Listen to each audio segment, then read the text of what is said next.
talk a little bit about the Defenders topic and series today that mentions John Walton, and look at a response that he has made to you that's making the rounds on YouTube.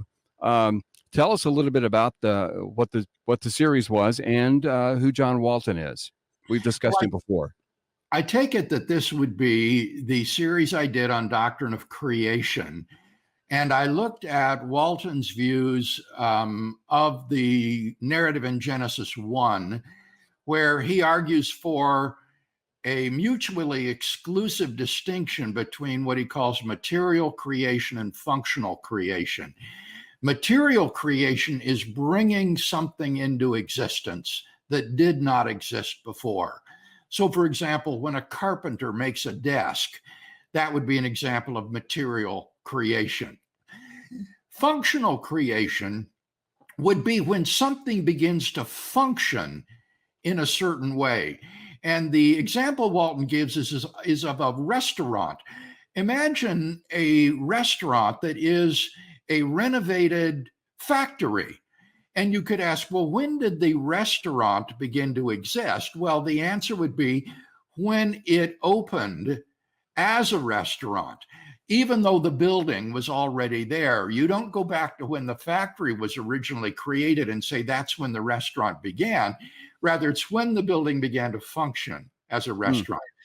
And he uses this distinction to claim that Genesis 1, in describing God's creation of the light, the seas, the dry land, the sea monsters and creatures, and finally man himself, that this is really just specifying the functions of these things and not actually bringing them into existence. Okay. This is from a podcast. It begins, Bill, with a clip from you that Walton interacts with. Let's go to that now. I think I have a clip here. Let me see if this will play. It's about 30 seconds, and you can respond to it. Whether Genesis 1 describes God as bringing into being the things that are described, whether he uses material or not, or does he merely specify the functions for things that are already in existence? I think that we have to guard here against erecting false dichotomies. Just because a text speaks of God specifying an object's function doesn't exclude efficient causation as well. Walton has to show that the text of Genesis 1 is concerned exclusively with functional creation. It is not enough to show that functional creation is involved. He has to show that efficient causation does not come into the picture at all. That was William Lane Craig. Obviously, he speaks of you very highly. He said that, that you're a super bright person, that you're a prolific author. He obviously spoke about you very highly. He said that he had correspondence with you, so he obviously understands that you're a scholar of top rank, right? But he has one of the critiques that he has. And I just wondered, did you want to respond to that and kind of tell us what do you see wrong with that critique? Well, one of the most common critiques, Dr. Craig didn't make this up. One of the most common critiques is people who say, why can't it be both? It's all well and good to talk about how order and function and role and purpose are significant in the biblical text, but why can't it be material too? Mm-hmm. And that's basically the nature of his question. I don't have to prove that it is only function and order. It's not like the burden of proof is on me. I had to prove that there was function and order involved. Now, he sounds like he's assuming that material must be involved. You can't assume that. Prove it to me. Show that material is involved. And so I go through day one, nothing material. It's time, light. Those are not material. Day two, space. Nothing material. Day three, it says, let the plants grow. Let the dry land emerge. It doesn't say he made them. Nothing material. Day 4, he made the sun, moon, and stars, or he did the sun, moon, and stars. Okay, those sound material, but of course they're not to the Israelites. And therefore, an Israelite wouldn't read day 4 and say, oh, here God is making material objects. Well, no, they don't think they're material objects. They think they're lights. Day 5, let fish swarm, let birds teem.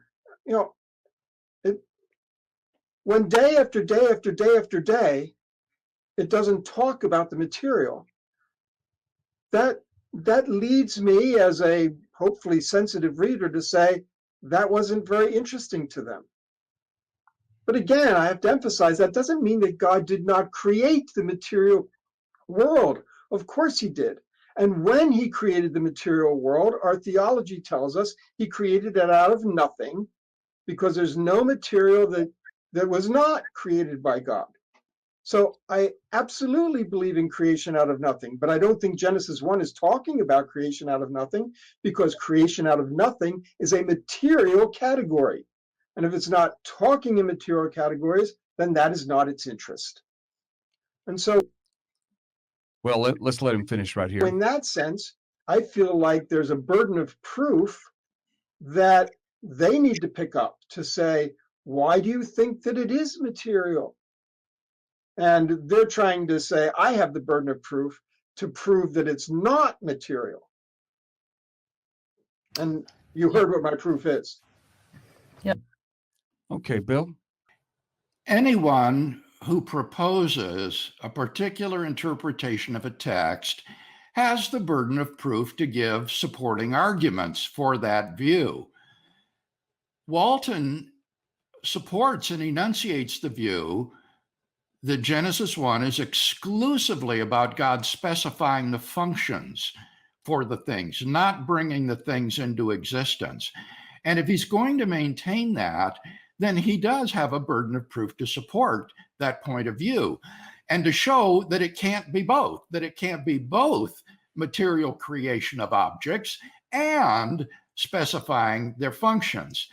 Now, those who maintain that this is about material creation are not saying that these are created out of nothing. That's a red herring that needs to be not pursued. Whether there is material stuff out of which the animals and plants and seas and so forth are made, or whether it's out of nothing, is immaterial, no pun intended.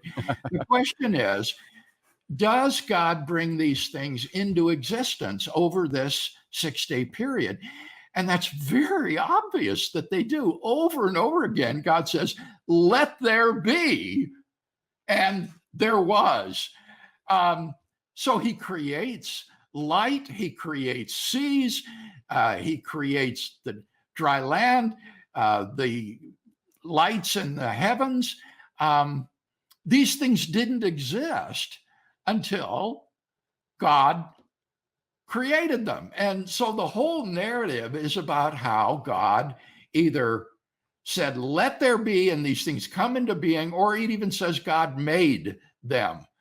And before they were made, they didn't exist. For example, in Genesis 2, reflecting back on the creation of man, it says that before God created man, there was no man to till the soil. And that before he created Eve, there was not found any creature that would be fit as a helper for the first man. So clearly, material creation of these things is being described, as well as then assigning to these material things various functions to carry out.